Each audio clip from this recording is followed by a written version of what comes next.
In Northwest news, state lawmakers may reconsider the law that requires new ferries to be built in Washington. An audit suggested ferries could be built cheaper at shipyards out of state. The Daily Herald newspaper reports the audit was the subject of a legislative hearing today in Olympia. The audit cost $1.2 million and took a year to complete. Among other things, auditors found that a 64-car ferry costs about $80 million to build compared to $43 million for a ferry of similar design that serves Martha's Vineyard and Nantucket in Massachusetts. The Washington Ferry Service says the costs were high because it was the first vessel in its class and changes had to be made in the design and construction schedule. The Kittitas County Sheriff's Office says a couple out for a walk Tuesday found a 76-year-old man who apparently had walked away from his home the night before. Robert Fasati was lying in the snow, and he was taken to an Ellensburg hospital where he died of exposure to the cold. The Daily Record newspaper reports he reportedly suffered from dementia and other ailments and recently had an episode of sleepwalking. The Richland School Board has fired Superintendent Jim Busey, who was accused of having an affair with a district staff member. The board decided Tuesday that Busey can no longer be an effective superintendent in Richland. KVEW reports Busey violated a morals clause in his contract.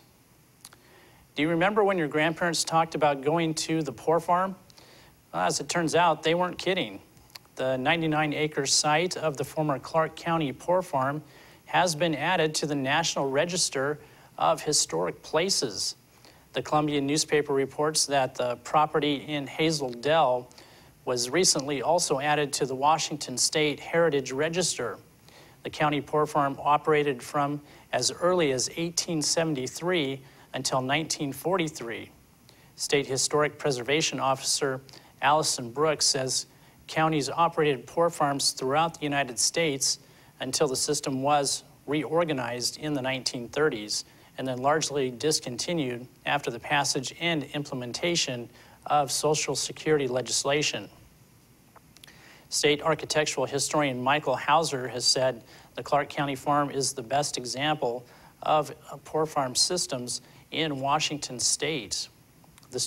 A two-story landmark building on the site is currently home to the offices of Washington State University's Clark County Extension.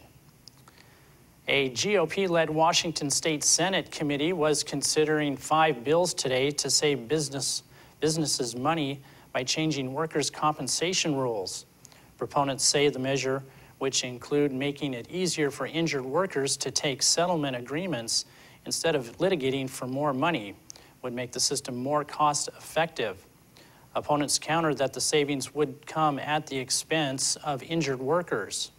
They complained about a takeover of the state Senate by a coalition of 23 Republicans and 2 Democrats, which has labeled itself the Majority Coalition Caucus.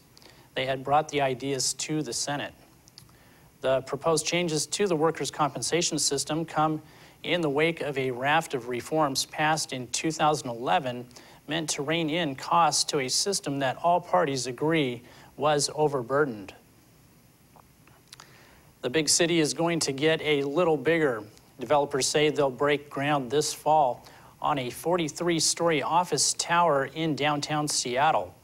The Seattle Times reports the 660-foot 5th and Columbia Tower could be the 4th largest skyscraper in the city and the tallest building erected in more than 20 years in Seattle. Daniels Development and Stockbridge Capital Partners of San Francisco obtained permits for the tower in 2008, but put the project on hold in the recession. That's going to do it for us here at iFIBER 1 News.